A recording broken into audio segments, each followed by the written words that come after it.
Oh, totally. Yeah. You mean speed?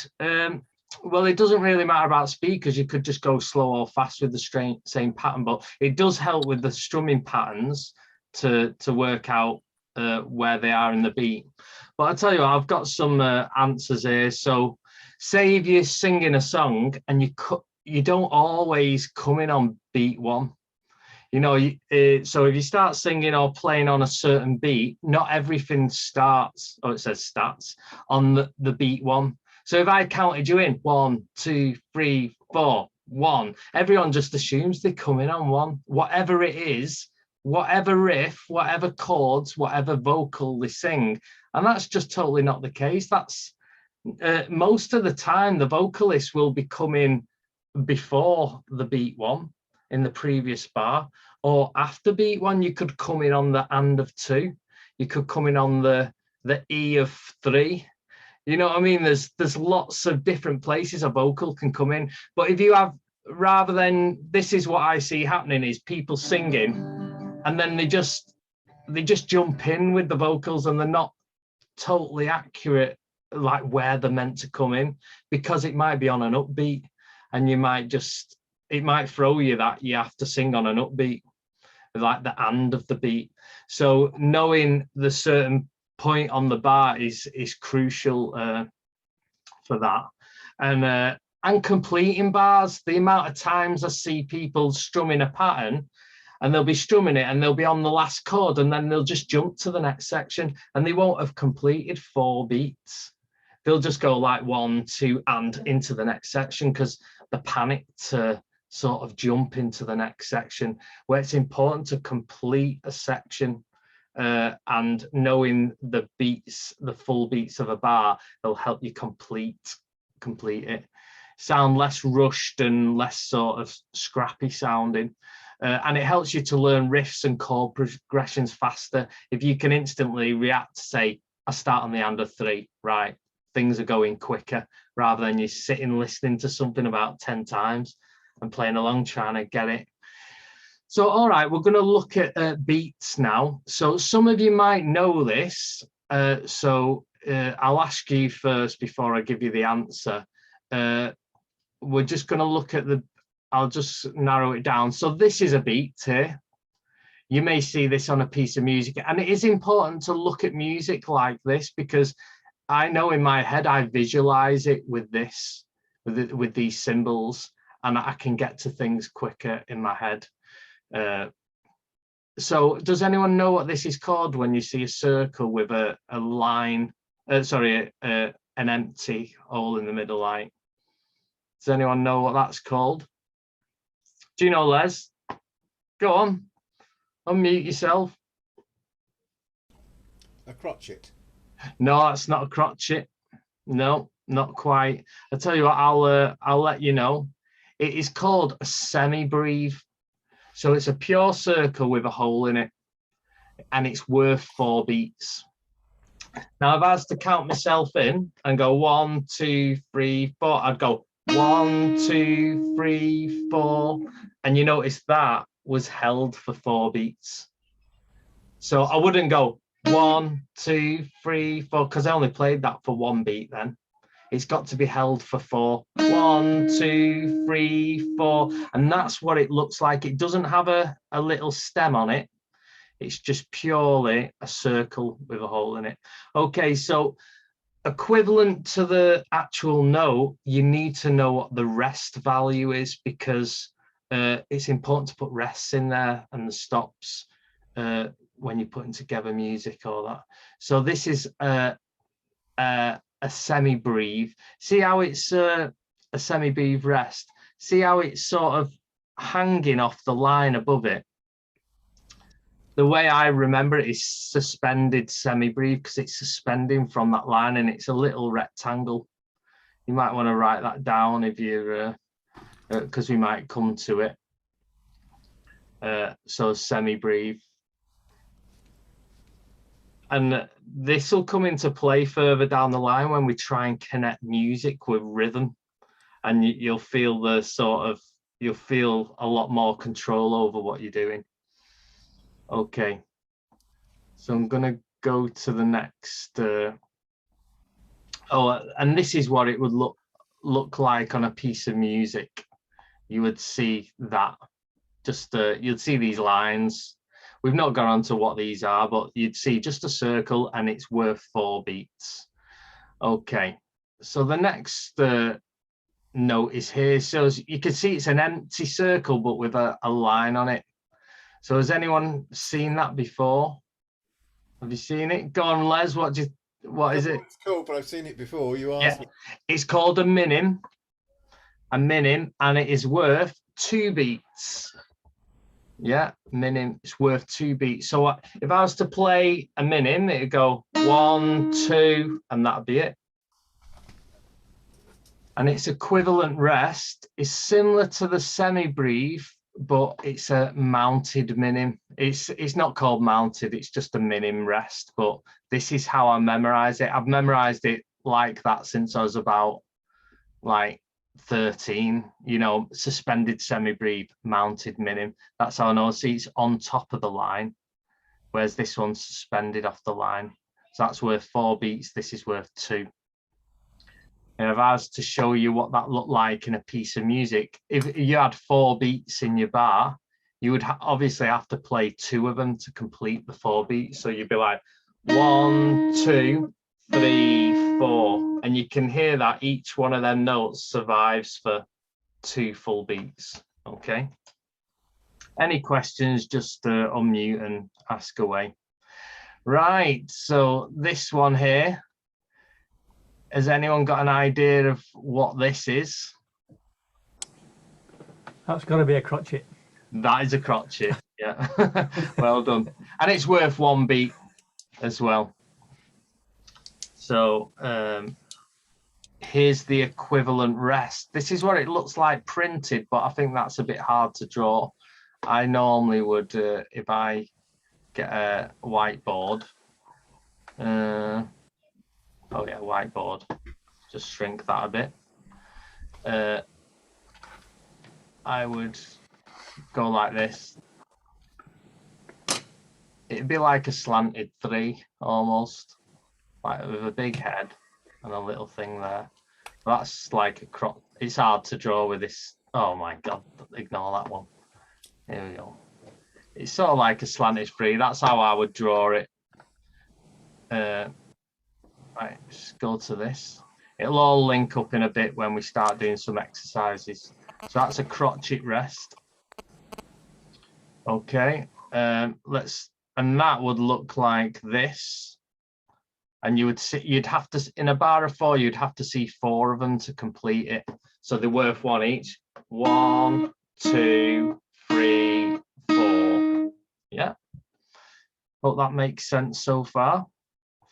So here is a couple of different ways of this beat. You'd see it's a coloured in circle with a little tail. That's it if it was a singular. But if it was joined together with a consecutive note, you would join it together with a line. But these are all worth the same amount of value. So has anyone got, if you don't know the name, you might have a guess at the value of the note. Has anyone got an idea? Michael, do you think you might know this? Is it a quaver? It's a quaver, so how much is that worth? It's like half. Yeah, so the previous beat was the crotchet worth in 1. Yeah. So I don't know if you've noticed, but each one is half of the next one. Okay, so yeah, that is worth half a beat. So the actual rest is like a 7 with a little weird sloping type of roof to it. I'll show you how I draw that on the whiteboard. Yeah, let's delete these. Well, I'll just clear that. Clear. Draw. So it's got like a sloping roof in there, like that. So that's how you would do a quaver rest.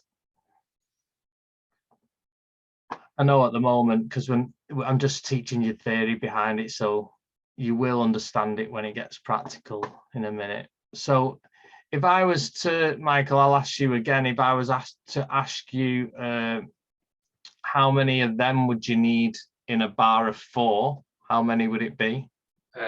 8. So let's have a look. Yeah, exactly. And you would call them the and beats that in between. So you know this from strumming. I know all of you, I've taught all of you strumming, and you would go 1 and 2 and 3 and 4 and. So yeah, so you would need 8 of them, and because they're consecutive, they got a line connecting them. You wouldn't have a line the whole way across. You always split the bar in 2. Okay, so two more to go, and then we're going to do some little exercises. So here, you might not know the name of it. You might. Sarah, do you want to have a little go at what the name might be, or the time value worth? I'm not sure about the name. I keep thinking about GCSE music, but they're not coming to me. Oh, Keep thinking of school, but no. I hope it's nothing like school. If they're halves, does that mean it'll be equivalent to? Oh no, because it'd be quarters then. It's Not quarters. halves. See, Yeah. Okay. you must have learned something in maths or music, GCSE. Yeah, they're called semiquavers. Yeah, because a quaver's worth a half a beat, but a semiquaver, semi meaning half of that, would be a quarter. So this here, how much would that be worth then, that cluster of notes? 1, yeah. And you can see they're tied together by 2. See, they're tied together by 2 lines. That means, and if you were to do a singular, you would do the same as the quaver, but with two tails on it there. I should have put that on there. So the rest is pretty similar to the quaver, as you can see there, but it's got two little lines there. So would anyone have a guess on how to count this sort of rhythm?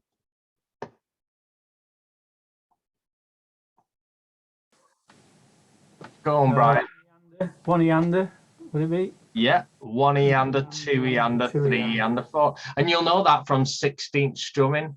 And the reason it's called 16th strumming is because you see every beat added into just a normal 4 bars, or 4 beats, is it adds up to 16. That's why it's 16th strumming. That's why this is called 8 strumming, when you're just going 1 and 2 and see there's 8 beats. That's 8 strumming. 16ths is double that. So 1 E and a 2. This is where strumming gets a bit more complicated, but it is fun to strum in 16ths. So yeah, 1 E and a 2 E and a 3 E and a 4 E and a. And the very last one we're going to look at is this. Does anyone have a clue what this is called? I have mentioned it at the start. Go on, Brian, you're itching. Oh, you mentioned some of that triplets, and that's 3. So is it a triplet? Is it? It's a triplet, yeah. It's a quaver triplet. You can see how it's connected with 1 line. You get all different types of triplets, but we're just going to look at quaver triplets for now. You can get crotchet triplets. You can get semi-quaver triplets. So you can see that that's 3 beats distributed over 1 beat.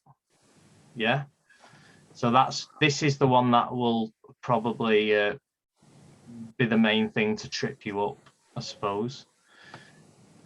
And this is how the rest look. So if you see, let me just split that up. Say, because they are quaver triplets, say if you got 3 of them and you want 1 of them cut out, you'd have 2 quavers and then a quaver rest. Or you could have a crotchet, which is worth 2 quavers, and a quaver if you just want it on the last one. That might seem like going over your head at this point, but let's put it in some practice. And this is how it would look over a count of 4. So you've gone 1 triplet, 2 triplet, 3 triplet, 4 triplet, 1 triplet, 2 triplet, 3 triplet, 4 triplet. So you can see the beats are evenly distributed, but you can see for every 1, 2, 3, 4 I say, you've got 3 within it.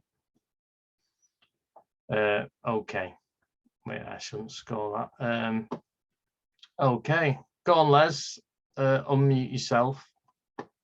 Did you want to see that page still? No, I was just going to say, is that related to the waltz speed? The waltz, yeah. The waltz, yeah, it's related to anything that's like 6, 8, 3, 4. You know, they're all in groups of 3s, because not all music is in 4, 4.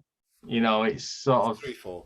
We're talking yeah, 3, 3, 4. There's lots of different time signatures, and that's for another day, really, because that's a whole thing in itself. Because you might come across music and you find it impossible to play because something weird's happening with the time. So we will address time signatures at a later date. So let's tap some beats. Okay, so I'm going to set the metronome going. Let me mute, make sure it's muted. Okay, I'll set my metronome going. So here are all the beats we've got so far. So when we tap, say we've got the one for 4 beats. When you tap, I want you to tap and hold down for 4 beats. So it'd be like 1, 2, 3, 4. See him holding it down. Yeah, so tap on something, maybe your guitar, or I'm going to get the metronome going to just give you a sort of idea of how to play along with the metronome. Okay, so I'm setting it to like 55. Let's get it going. So I'll count us in. Can you all hear that? So there's your beat. Try and feel the beat. Ready? 3, 4. So 1, 2, 3, 4. 1, 2, 3, 4. 1, 2, and holding it down is the note still sounding out. 1, 2, 3, 4. All right, cool. So we're going to move to this one. I'll count you in. So this is a minim with 2 beats. So it'd be on the 1 and 2, and then the next beat will be on 3, 4. So here we go. 2, 3, 4. So 1, 2, 3, 4. 1, 2, 3, 4. 1, 2, 3, 4. Okay, nice one. So we know this on the crotchets with 1 per beat. Sorry. So let's do this. 2, 3, 4. So 1, 2, 3, 4. I know you might find this easy, but trying to keep in time with the metronome might be a little challenge. But we're going to split in between beats, which is going to make it harder in a minute. So this is nice and easy. Plain sailing. You've all tapped 1 beat, 1 note per beat. All right, so if that's your 1, 2, 3, 4, we need to do the and beat. 2, 3, 4. So 1 and 2 and 3 and 4 and 1 and 2 and 3 and it's good to say it as well. Don't feel embarrassed to just say say the numbers and 2 and 3 and 4 and 1 and 2. I tell you what, we're going to jump from the crotchets to quavers. So start on crotchets. You ready? 2, 3, 4. So 2 bars of this. 1, 2, 3, 4. 1, 2. We're going to go into quavers now. So 1 and 2 and 3 and 4 and 1, 2 and 3. Back to crotchets. 1, 2, 3, 4. Keep on it. 1, 2. Into quavers. 1 and 2 and 3 and 4 and 1 and 2 and 3. Back to crotchets. 1, 2, 3, 4. 1, 2. Okay, that's good. We're going to look at semi-quavers now. So the speed of this is like 1E and a 2E and a 3E and a 4E and a 1E.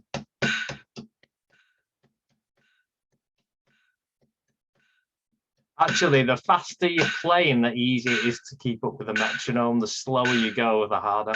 So 1E and a 2E and a 3E and a 4E and a 1E and a 2E and a 3E and a 4E and a 1.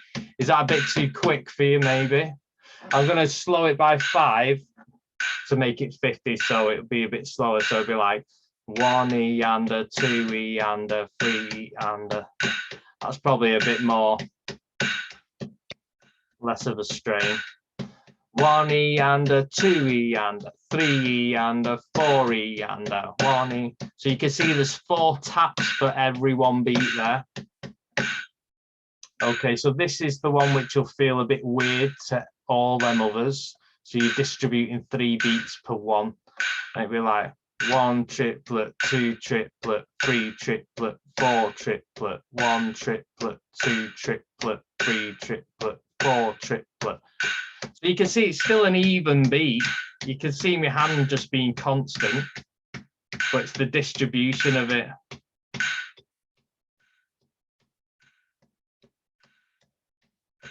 So say it 1 triplet, 2 triplet, 3 triplet. Maybe on the 1, 2, 3, 4, just hit it a little bit harder. 1 triplet, 2 triplet, 3 triplet, 4 triplet, 1 triplet, 2 triplet, 3 triplet, 4 triplet. Okay. We're going to jump in between some of these rhythms. I'm going to tell you which one. Has anyone got any questions? No? Okay, we're going to start off with crotchets. So these are your crotchets. These are your quavers. These are your semi-quavers, 4 per bar, and these are your triplets. So when I say it, you know which one. Okay, let's just start off with crotchets. You ready? Now, 1, 2, 3, 4.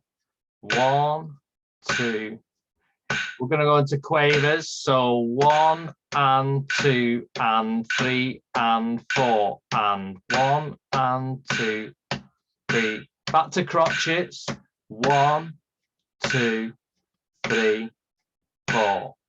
1, 2, 3. Quavers again. 1 and 2 and 3 and 4 and 1 and 2. We're going to go semi-quavers now, so quick. 1E and a 2E and a 3E and a 4E and a 1E and a 2E and a 3 and a crotchets. 1, 2, 3. So that's a bit of a shock going back to that, such a long sort of. Then quavers. So 1 and 2 and 3 and 4 and 1 and 2 and 3. And semi-quavers, 1E and a 2E and a 3E and a 4E and a 1E and a 2E, 3E and crotchets, 1, 2, 3, 4, 1. Then triplets coming up, 3, 4. So 1 triplet, 2 triplet, 3 triplet, 4 triplet, 1 triplet, 2. Back to crotchets. So I'm being friendly with you. Going from crotchets to triplets. This is nice and easy. And then into triplets again. 1 triplet, 2 triplet, 3 triplet, 4 triplet, 1 triplet, 2. Are people thinking what you're doing, Sarah? 1, 2, 3, 4. Why is she tapping a guitar? She should be playing it. Give us a riff. Ready? So triplets. 1 triplet, 2 triplet, 3 triplet, 4 triplet, 1 triplet, 2 triplet, 3 triplet. Crotchets. 1, 2, 3, 4. 1, 2. We're going into quavers again now. So 1 and 2 and 3 and 4 and 1 and 2. Into triplets now. 1 triplet, 2 triplet, 3 triplet, 4 triplet, 1 triplet, 2 triplet. Into quavers, 1 and 2 and 3 and 4 and 1 and 2 and 3 and into triplet, 1 triplet, 2 triplet, 3 triplet, 4 triplet, 1 triplet, 2 triplet. Into quavers, 1 and 2 and 3 and 4 and 1 and 3. Into triplets again, 1 triplet, 2 triplet, 3 triplet, 4 triplet, 1. We're going to go into semi-quavers, 4 triplet, 1 E and a 2 E and a 3 E and a 4 E and a 1 E and a 2 E and a 4 E. Keep on it. 1 E and a 2 E and a 3 and triplets now. 1 triplet, 2 triplet, 3 triplet, 4 triplet, 1 triplet, 2 triplet. Okay. Whew, let's get some feedback on that. What sort of did you notice, Michael? How did you find that? Yeah, good. Quite challenging at times, but it's good. It teaches a real good discipline, I think, doesn't it? Yeah, it is. It's like proper discipline. And is that something you've ever done, flitting between different rhythms before? No, probably sort of naturally without realising it on some things. But Yeah.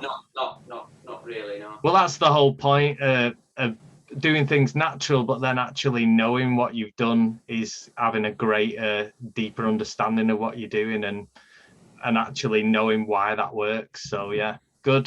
Sarah, how did you find that? Getting some funny looks. Semi-quavers are the hardest, I think. Yeah, they are. Yeah. Especially when you've got in the routine of the crotchets and the quavers and then go into semi-quavers. I think I was always a little bit behind, and when I heard you, I then got into it, if that makes sense. I was lagging behind a bit. With the guidance, it was easier. But yeah. So how did you find the transition from the straighter beats to the triplet? Did it feel different at that point? I think it was easier in the sense that I was doing the 1 triplet, 2 triplet. Yeah. I think it's the speed for me. So that 1 E and a 2 E and my hand's moving that fast. I think it's hard to know that I've actually done 4. Yeah, because that's what I was trying to say during that, is that if you can do all the in-between beats quiet, and the first one with a big one, so it'd be like 1 E and a 2 E and a 3 E and a 4 E, and it's really. Like you're gonna start a ritual around a campfire or something. Yeah. Put some paint on and start a cult. Yeah, so the reason why I'm emphasizing the 1 2 3 4, because that is always the main pulse, and to always emphasize that. So it's 1 and 2 and 3 and 4, and then 1 E and a 2 E and a 3 E and a 4 E and a 1 and a 2 and a. That's the triplet. So always knowing that the 1 2 3 4 actually always stays the same. The pulse of that always fits with the metronome. It's the in-between bits that you're adding the different sort of feels to. Okay, so let's have a little go. I'll mute you now. We'll have a little go at. Oh, Brian, did you want to say out there? Yeah, no, that's what helped me, is what you just explained, hitting that pulse first. Yeah. Heavier. Exactly. Help me to keep in time. Because otherwise, you just lose track of what beat. The other thing is recognising the symbol to say which is a quaver, which is a crotchet. Yeah. You know, when you say move it to that one, I just got to get that in your head, you know. I know. It's all new, but do you know what? There's no time like the present to be showing you all this kind of stuff. Okay, so here we have just a bar of rhythm. So if I was just to zone in on the first 2 bars, can you tell me, Brian, what we got going on in the first 2 bars? That's a minim, is it? Yeah, that's worth what? 2 beats. Yeah, and what's this? 2 crotchets. Yeah, and it repeats. So where would you count these beats? It would be 1, 2, 3, 4. That's it. Excellent. 3, 4. Yeah. Excellent. Okay, so I'll test each one of you and then we'll all read it. So, Les, would you be able to tell me what's happening in this bar? Yeah, it's 2 crotchets followed by a minim. Yeah, so how would you count that when tap it? 1 and 2 and. So it's not and, because the bar is worth 4. Okay, So this would be on. And two and. So there'd be no ands, because ands are when quavers come into play. Oh, I see. So Well, crotchets are always 1, 2, 3, 4. Minims would be for 1 and 2 full beats. So if you were to look at it like this, you can see I put the beat above it. You've got 1, 2, and then this would be for 3 and 4. This one, and that would complete your bar. Does that make sense? yeah, I mean, We're not delving into yet the more divisions of time, but okay, good. And then we know what minims are. I'll ask Sarah and Michael on the other examples. So let's try and tap this. I tell you what, I've got the numbers above it, so that might help you somewhat. So I'm going to set the metronome, and we'll do this a couple of times till you get used to reading it. So you ready? 2, 3, 4. So 1, 2, 3, 4. 1, 2, 3, 4. 1, 2. Hold 3, 4. Then 1, 2, 3, 4. 1, 2, 3, 4. 1, 2. Hold 3, 4. Then end on 1, 2, 3, 4. Okay. How was that? Were you following the beats? I know it does help having the. How did you get on with that, Les? All right. It does help having the numbers. We're just going to try it one more time without the numbers. And I want you to follow the actual, knowing that this is a minim worth 2 beats. These are worth 1 beat. So we're just dealing with 1 and 2 beats worth of time. Okay, let's set the metronome. You ready? 1, 2, 3, 4. So 1, 2, 3, 4. 1, 2, 3, 4. 1, 2, 3, 4.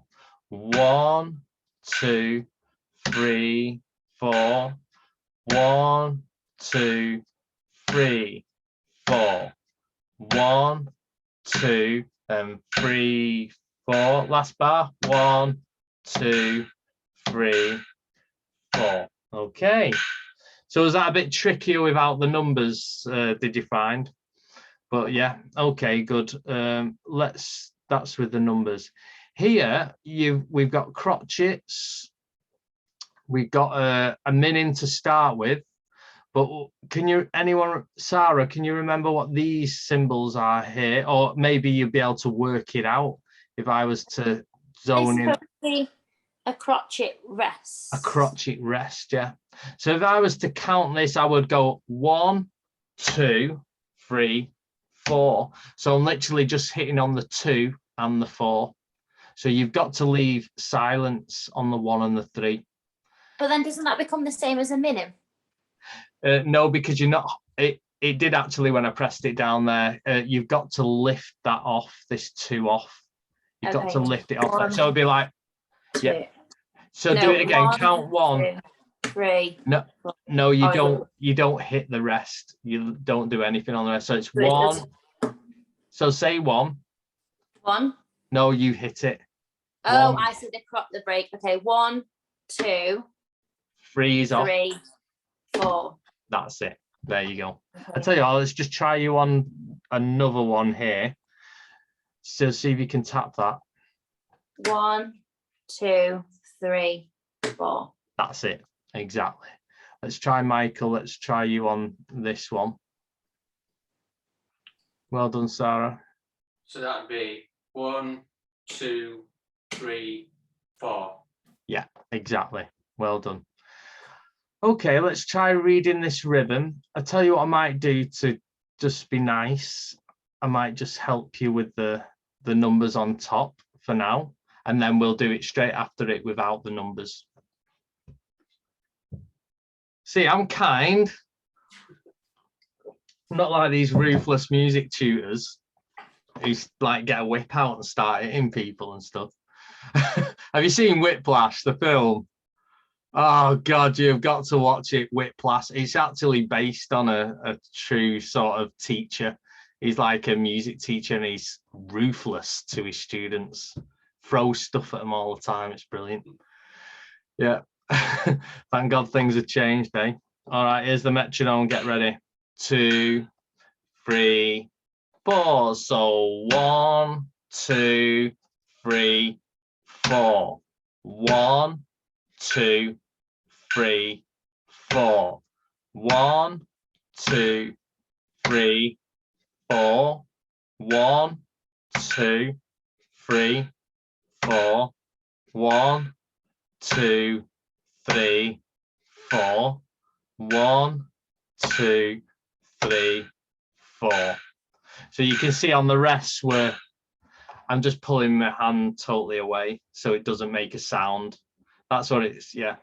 Okay, John, we'll do that one more time with the numbers again and then without the numbers. So here we go. 1, 2, 3, 4. So 1, 2, 3, 4. 1, 2, 3, 4. 1, 2, 3, 4. 1, 2, 3, 4. 1, 2, 3, 4. 1, 2, 3, 4. Okay, I'm going to play it without the numbers. 3, 4. So 1, 2, 3, 4. 1, 2, 3, 4. 1, 2, 3, 4. 1, 2, 3, 4. 1, 2, 3, 4. 1, 2, 3, 4. Okay, how do you find that? Good, yeah, good, yeah, nice one. Okay, we're gonna just scoot past that one. We'll just try one with the quavers, a little bit with the quavers, and do the last little task with the major scale that I'm gonna say send here. Do. Okay, so here we have a bar of 4, 4. So now hopefully you can see that these are crotchets and they're worth 1 beat. There, see they're worth 1, and this one would be beat what, Les, if you want to. So this is 1, this is 2. What would that be? 3. Yeah, and what are these called with connected? Quavers. And what are they worth? Half a beat.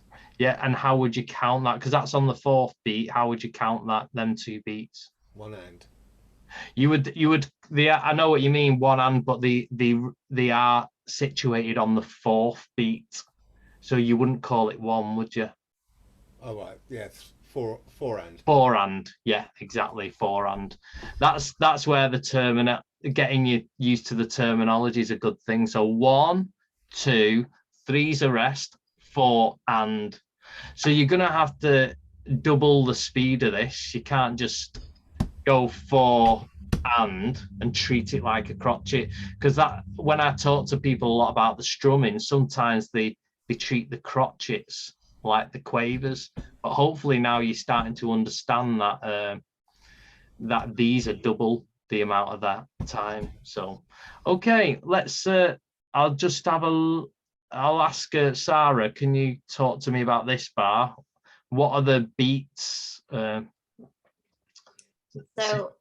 1, 2 and 3 and 4. Okay, so how would you play that without it really stopping? You know, with the beat going. Go and try it again. I think I'd have to be faster on my quavers. Well, not semi quavers, just quavers. No, the quavers were all right, but you had a massive gap in between there. 1, 2 and 3 and 4. There, that 4, because you constantly said it forced you into tapping the rhythm there. And okay, so I'll ask Brian on this one. What's happening here? That's 1 and 2, 3, 4 and. Yeah, so tap me the rhythm.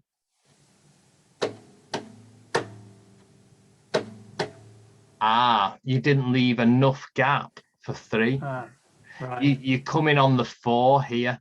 You've got actually count it out loud whilst you're tapping it. Right. So it's 1 and 2, 3, 4 and. Is that right? Okay, so that was an instant where you give the quavers the same time value as the crotchets. Right. So you went 1 and 2, 3, 4 and you can see if I stop counting, they've all got the same beat. Yeah. That's not what you want. So the quavers are double the speed of these. Right. Okay. So try it one more time. Yeah. 1 and 2 and 3, 4. This, yeah. Is 3, Yeah. isn't it? Yeah. Go on, try it one more time. 1 and 2 and 3. Sorry. 1 and 2, 3, 4 and.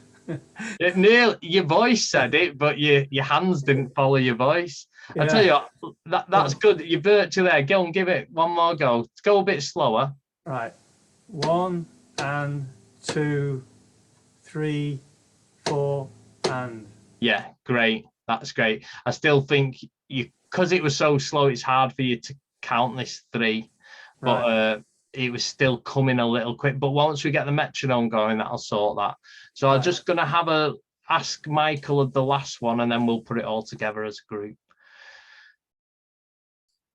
So 1, 2, 3 and 4.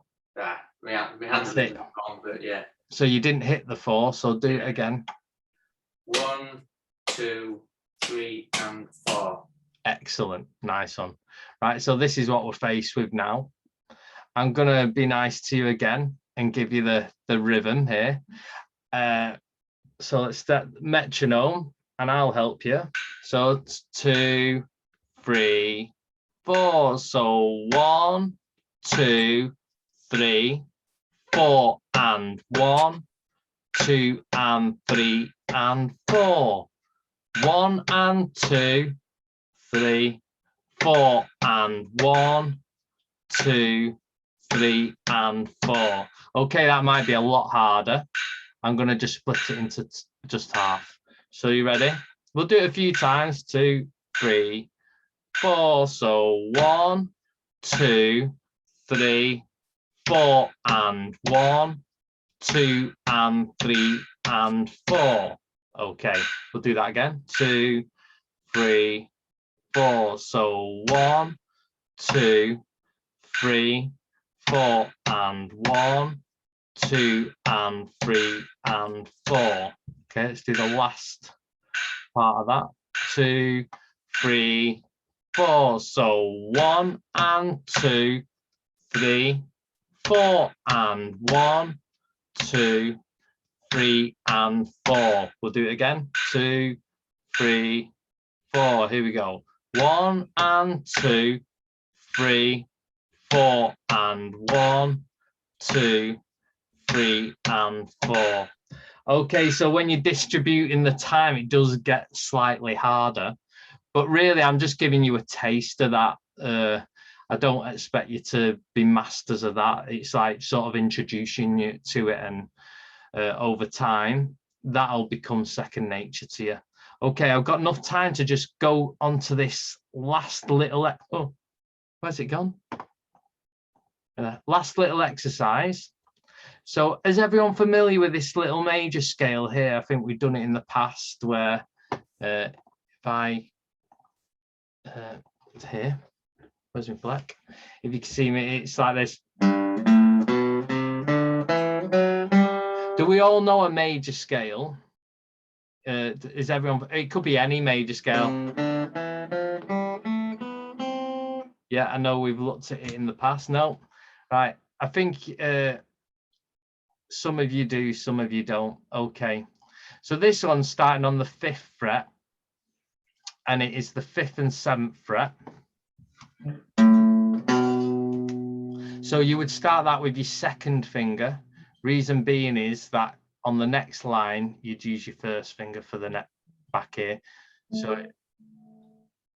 So it would, oh, and that is the 6th string there. That's the thick string at the top there. So go to the top thick string and go. So it should sound like that, 5 and 7th fret. And then on the next string down, it goes 1st, 2nd, and 4th finger. So Brian, did you do 1, 2, 4 there? 1st, 2nd, and 4th. So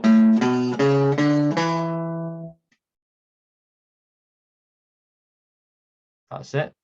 That's it. Great. Yeah, you've got that, Michael. Yeah. Sarah, is yours sounding anything like mine? No? Go and unmute yourself. It doesn't, but it might be something that I've missed that you've been over before. Okay, it's all right. So I don't mind if I don't get it right now, because when I watch the stuff back, I might get it. I tell you what, you can just do it on one note, this exercise, and then I've got it on a video, and you can watch it again. So here, what we got is set the metronome to 55 beats per minute, and then you're gonna play. First, you're gonna play each note as a crotchet up and down. But I tell you what, just for Sarah's purpose and just to make it easy, because we've not got much time, we're just going to play one note, the 5th fret on the top string.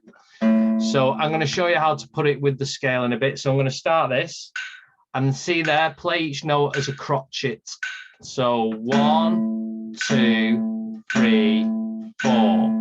1, 2, 3, 4. So that's 1 for every beat you can hear on the metronome. Dun, dun. And then we're going to go to quavers. So play 2 notes per beat.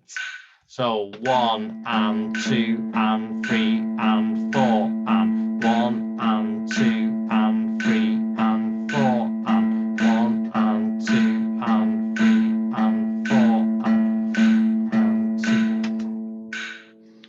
2. Okay, so then we're going to play number 4. Exercise 4 is play 3 per beat. So triplets. So 1 triplet, 2 triplet, 3 triplet, 4 triplet, 1 triplet, 2 triplet, 3 triplet.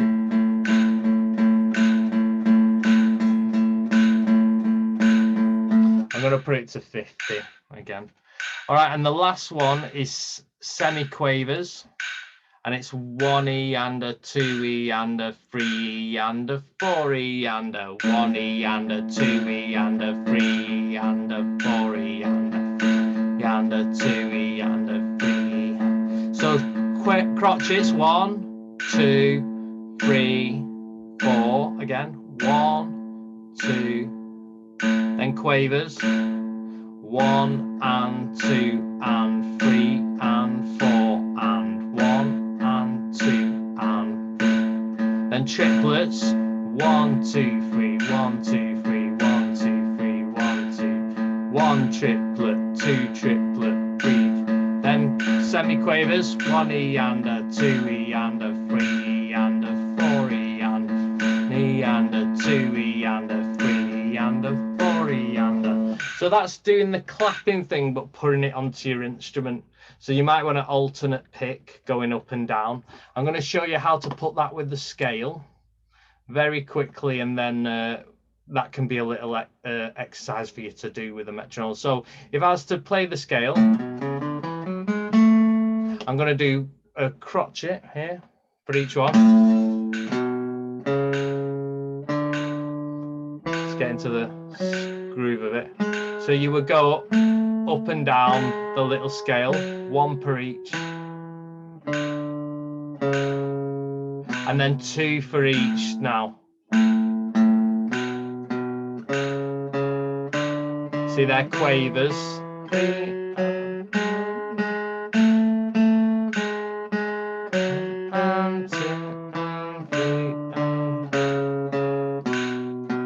And then 3, 1 triplet, 2 triplet, 3 triplet, 4 triplet.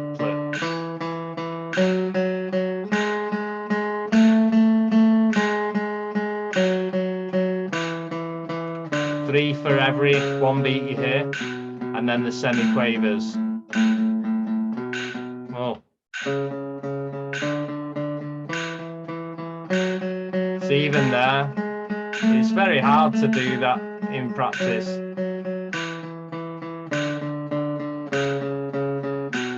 And then back to crotchet. So really just flitting in between the 4 different beats we've done, the quavers, crotchets, semi-quavers and triplets. So I might put together a little video on that little exercise and just send it out to everyone in the theory group, because just to sum it up and go over the major scale and do them exercises again. But just to have a little bit of feedback at the end, Sarah, how have you found the session? Really good. No, it was really helpful. Yeah. You know, at the end when you were doing it playing it on the guitar, yeah. Are you supposed to be coming up as well? Is that how that's supposed to work? Yeah. Because you get to a point where the beats are so fast, 1 E and a 2 E, and if you were to do them as all downstrokes, 1 E and a 2, it's, I mean, you can do it in punk music. So that's is it how they do it. which one you're down on then? You know, on the semi-quavers? You want to be doing it on the first beat. The first has got to be a down. 1 E and a 2 E, and you'll find it always. So every time you hit a beat, it should be down. Yeah, unless you're going triplets, because your 2 triplet would start on an up. So that sort of bounces from starting on a downbeat and then an upbeat and then a downbeat. So it'll you got to be confident with your upbeat on triplets for your second beat. Does that make sense? Yeah. Thank you for doing the session again, by the way. Hey, no, it's all right. It's because lots of people were on holiday and missed. Half people missed last week, so I thought I only do it fortnightly, so I have this little slot free. So, yeah, no worries. Brian, how have you found tonight? Yeah, it's good. It's surprising how difficult it is with metronome to keep it that beat. Yeah. You get ahead of it or you go behind it. So it doesn't lie, does it? No. Yeah. No, it's good. Good, nice one. Yeah. Excellent. Yeah, you all did great. I don't know if anyone tries to sing and strum at the same time, but that's something I find really hard because I struggle to stay in time. And I think this type of exercise is really good because sometimes I go a bit faster or slower and I'm not keeping the right beat. Exactly. Do you know what? It trains your brain to almost be more like a computer with your hand. And when you watch some guitarists and they're so solid and really strong in the playing, you're thinking, how are they like that? And it's because they've done a lot of metronome working, you know. Generally a lot of them would always you know, say that they've done bits of it here and there. So Michael, how have you found tonight? Yeah, really good. Yeah, like I said earlier, I think just teaches you discipline and keeps you on track. It's not something I've ever sort of thought of doing. I've obviously read about it, and it's kind of one of them things that you think I should do it, but just never get around to it. So. And what the hell is it about? Like, but really, really useful. Yeah, good. Les. Yeah, I actually find it easier when I'm singing. Funny enough, in contrast to Sarah. Yeah. Because when I'm singing the words, there is a beat there, and leaning back on dyslexia, it just helps me focus on the when I should strum the string. Yeah, exactly. So you think of it in more of a deeper way than your average guitarist, I suppose. You have to think of it on a deeper level to understand it. I find it easier when I sing on the beat, but the songs that we've gone on across, haven't we, where it's not on the beat? Exactly. And that's when it's really tricky. So hopefully it's giving you a bit of understanding that things start on the offbeat. So if you were to sing your first line like hello, it'd be like 1, 2, 3, 3, and it'd be on the and. So 1, 2, 3, hello. You know, I'm starting the word on the upbeat rather than the 1, 2, hello. That's on the downbeat of 3. It'd be 1, 2, 3, hello. I don't know what that song that is. So I just made it up. Anyway, I'll have to leave it at that because I've got a session now. It's 7 o'clock. Right. Thanks, everyone. I'll send you all the info and that. All right. See you guys. See you later. Bye-bye. Bye-bye.